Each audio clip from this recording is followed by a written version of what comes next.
What is going on, everybody? It's the Franz here for a Ring of Honor Death Before Dishonor review for July the 23rd, 2022. This was a damn good pay-per-view. If you thought $39.99 was too much to pay for this pay-per-view, you missed out on a damn good show. All the titles were on the line. The men's title, the world title, the women's title, the tag titles, the six-man tag titles, and the television, and the pure championship. Plus, we got the battle of the brothers in Roosh and Dragon Lee as well. 4 matches on the pre-show, which I'm not going to get too much into because nothing big happened outside of something. Colt Cabana defeated Anthony Henry in a pretty decent 10-minute match. Cheeseburger the Truth Busters of Ari Daivari and Slim J defeated Cheeseburger and Eli Isom in a decent match as well. Then we go to backstage to Lexi Nair, who was here for the show as the interviewer, where she was interviewing Prince Nana. I don't have any familiarity with Prince Nana, but he used his wealth, his family's riches, to purchase Tully Blanchard Enterprises to bring back what the fuck did they call the team? The Embassy. I know nothing about the Embassy. I saw a lot of people who've been on Ring of Honor OGs and people who watched Ring of Honor for years get excited for the fact that the Embassy is being returned. So Brian Cage and the Gates of Agony, Jasper Khan, and Toa Leona defeated Blake Christian, Tony Deppen, and Alex Zane. These 3 guys looked fantastic, and honestly, I would have had these guys doing the 6-man tag team title match over Dalton Castle and the Boys, which we'll get to here in a bit. I don't know what's going on with Tully Blanchard, but it's like they just put this team together fully 2 weeks ago, or 3 weeks ago. And all of a sudden, Tully Blanchard is out. Maybe during the media scrum tonight, Tony Khan will mention why, what's going on with Tully Blanchard. I have no idea. So, and then we had Allison Kay versus Willing Nightingale. This was also a pretty good match as well. Nightingale wins with the gut wrench powerbomb. Just spiked Allison Kay on her back. It looked very brutal. So that's how that went.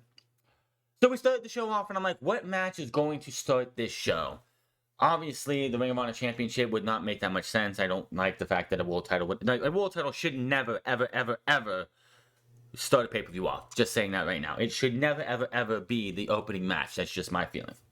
But that's what we got here as Jonathan Gresham took on Claudio Castagnoli for the Ring of Honor World Heavyweight Championship. We have a new Ring of Honor World Champion as Jonathan Gresham loses to Claudio Castagnoli. And quite honestly, I take nothing away from Jonathan Gresham. And he did a hell of a job keeping the Ring of Honor World title out there for people to see in the independents, Impact Wrestling, New Japan Pro Wrestling, MLW, I believe as well. All these other places.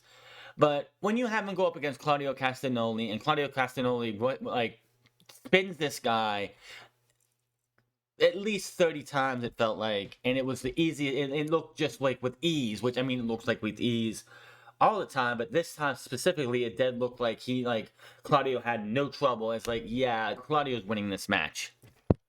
But these guys go back and forth. Gresham did he did the smart thing. Is yes, Claudio is taller and definitely just stands over him. So what is he gonna do? Attack the knee. Go after the knee and just beat down that knee and make sure he can't do the UFO or any other move. But in the end, the Ricola Bomb for the 1, 2, 3. And Claudio Castagnoli, for the first time in his career, is a world champion. And going into this, and after this match, the Blackpool Combat Club have the AEW title, the Pure title, and the Ring of Honor World Championship.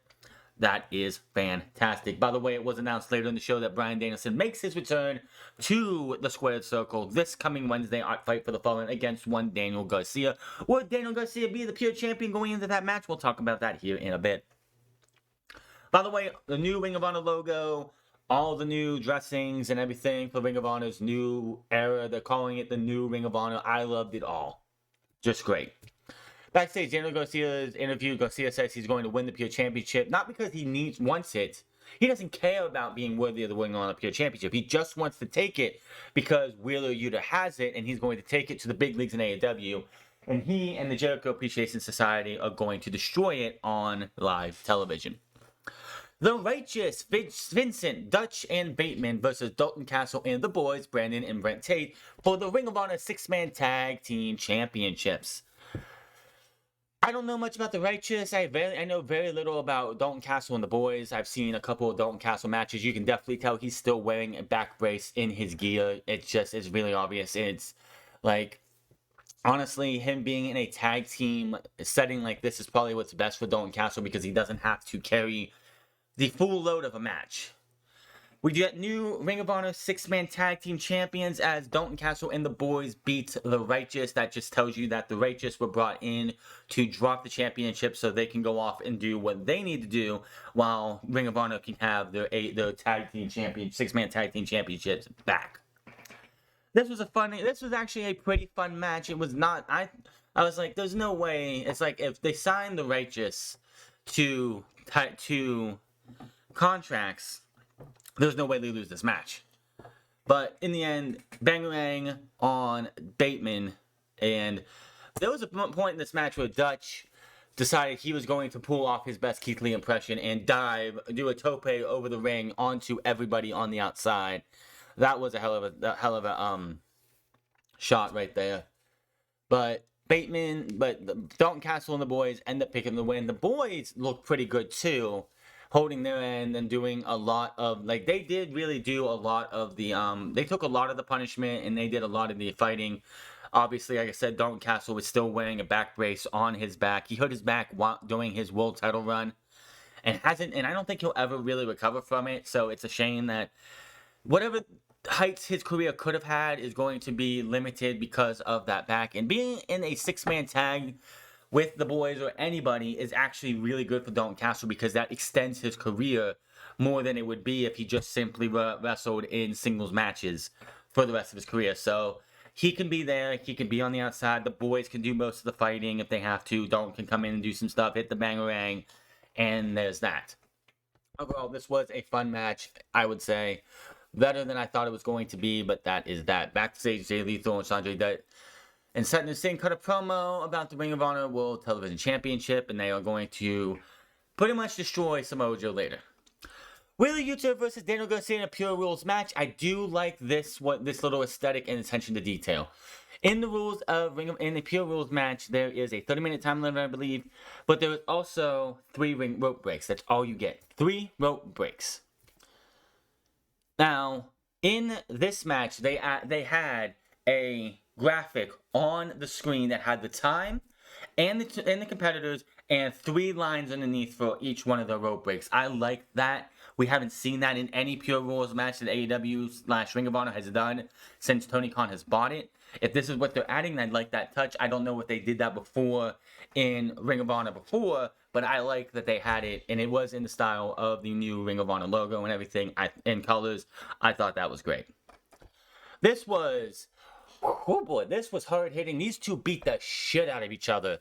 Like they said in the promos, this is personal. Like Daniel Garcia said, this match is personal. He's going to go out there and just beat the shit out of this guy. He doesn't even care about Pure Rules. He just wants to hurt him. There was a point in this match where you got a slap off between these two. Like I said, like the Pure Rules, you get 1 closed fist as a warning the next time you get disqualified. And open hand slaps to the face are fine. So they just slapped the living shit out of each other. If I'm correct, this match started, they shook hands because, you know, that's part of the style. And then they start, like, they held on and they kept hitting, like, just were elbowing each other in the fucking face. It was something special. That was great. Ace Steel, John Waddles, and Josh Woods, 2 former Pure champions, were the judges for this match. I'm sure eventually we'll get a match that goes to the judges. Yuta eventually traps the arms on Garcia for the match to score the pinfall victory, and he is still the Pure champion, Wheeler Yuta. They're giving all the titles to the BCC, and I'm all for it. Give the world the TNT title to Danielson, and we'll be all good there. Roosh versus Dragon Lee. When this match was announced on Friday, I was excited. I've seen Roosh, of course, here. I've seen some Dragon Lee outside of Ring of Honor, but I was like, these two, they're brothers. They said this is the first time these two have ever fought in a Ring of Honor ring against each other. So this was great. Like, we had the handshake. They came in with the close hug, like the one-arm hug thing, holding the arm. Just good old sportsmanship from the beginning. They beat the shit out of each other, back and forth, left and right. Both men counter another one's moves. Opening stages, Roosh begins to dictate the pace. Roosh delivers a big drop kick to send Lee on the outside of the ring, followed up by a dive over the top rope. Roosh sent Lee hard into the guardrail before sending him back to the ring to inflict further damage. Lee retaliates and dives over the top rope, sending both Roosh crashing to the table in the ringside area, which, yeah. It is what it is. Back in the ring, Roosh and Lee had their share of pinfall attempts. They both hit their finishers. Both men kicked out.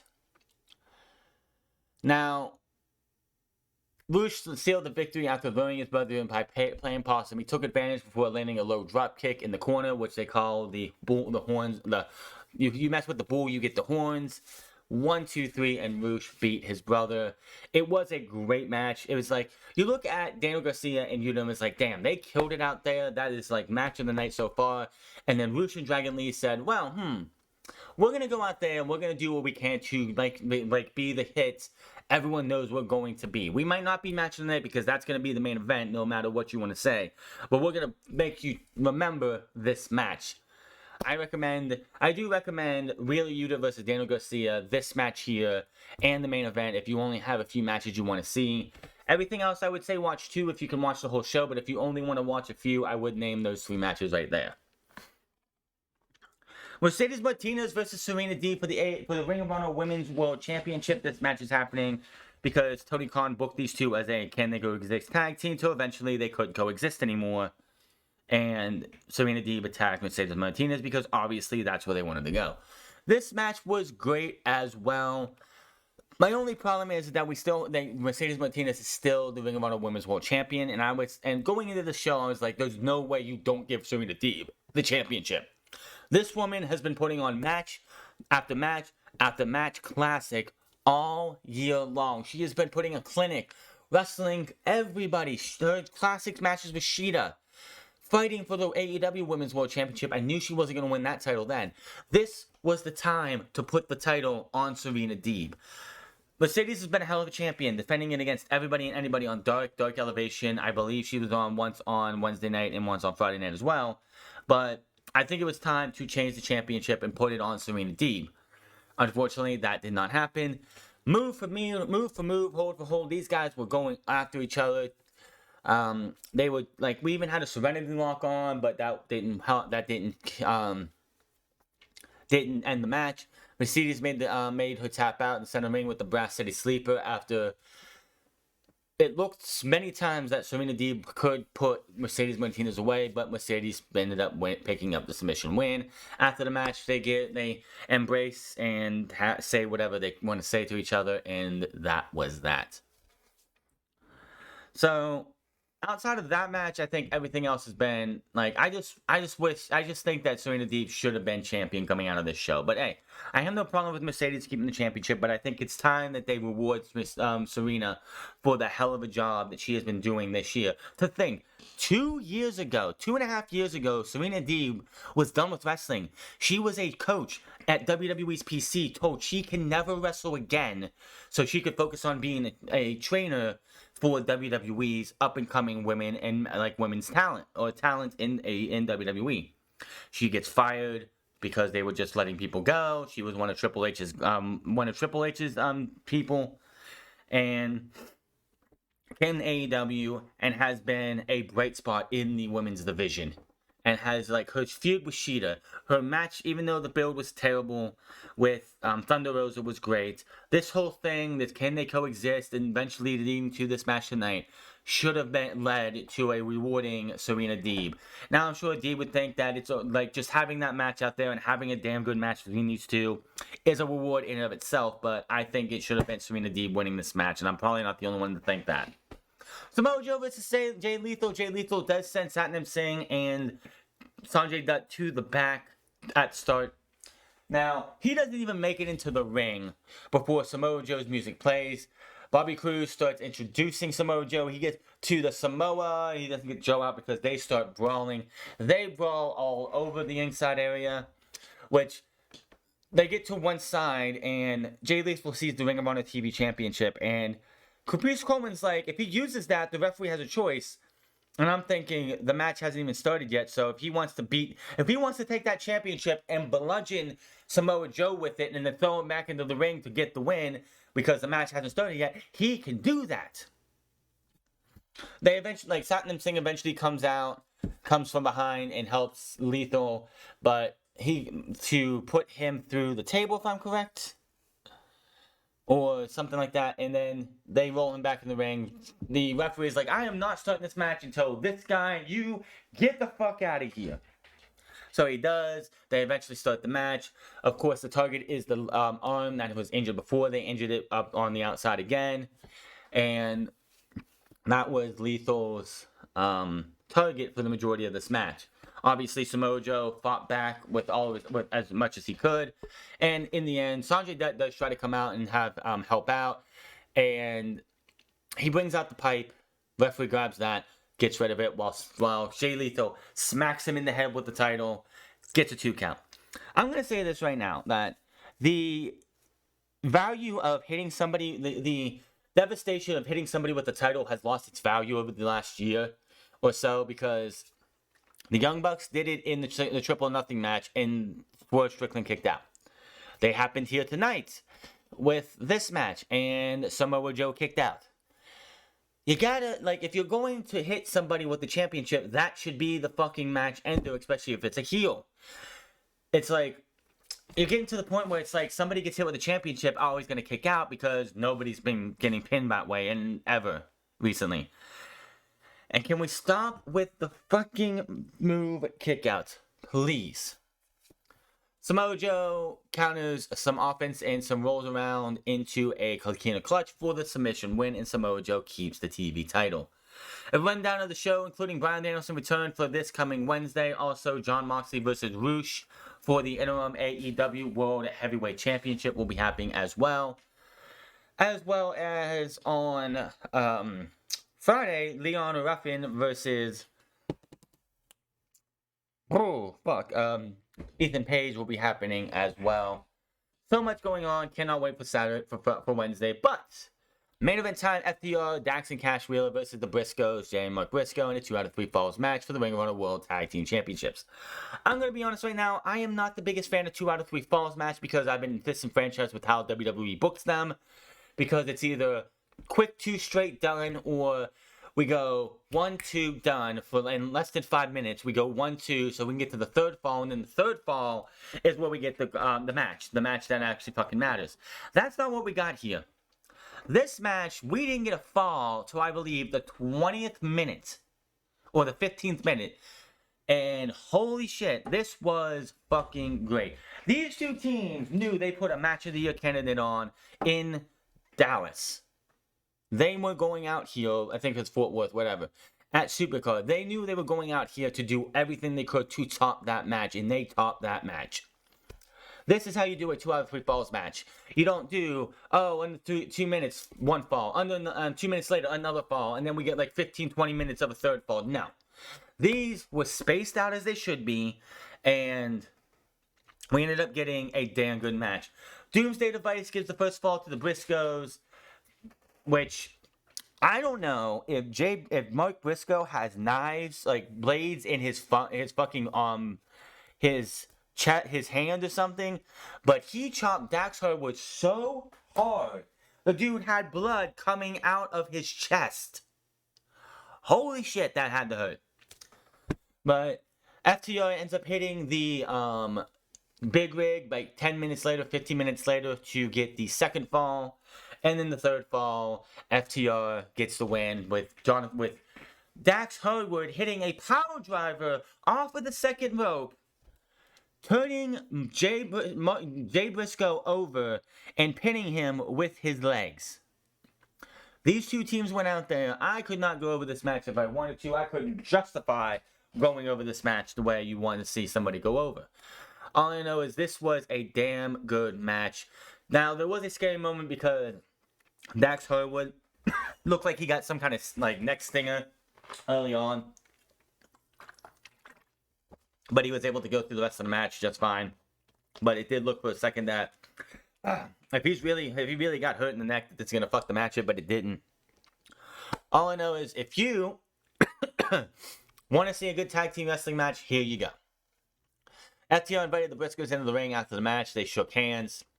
They left. FTR Harwood gets the microphone and says that he loves professional wrestling. That he'll see FTR this Wednesday on Wednesday. Top guys out. They're celebrating when all of a sudden Regal, Castagnoli, and Yuta all walk on stage.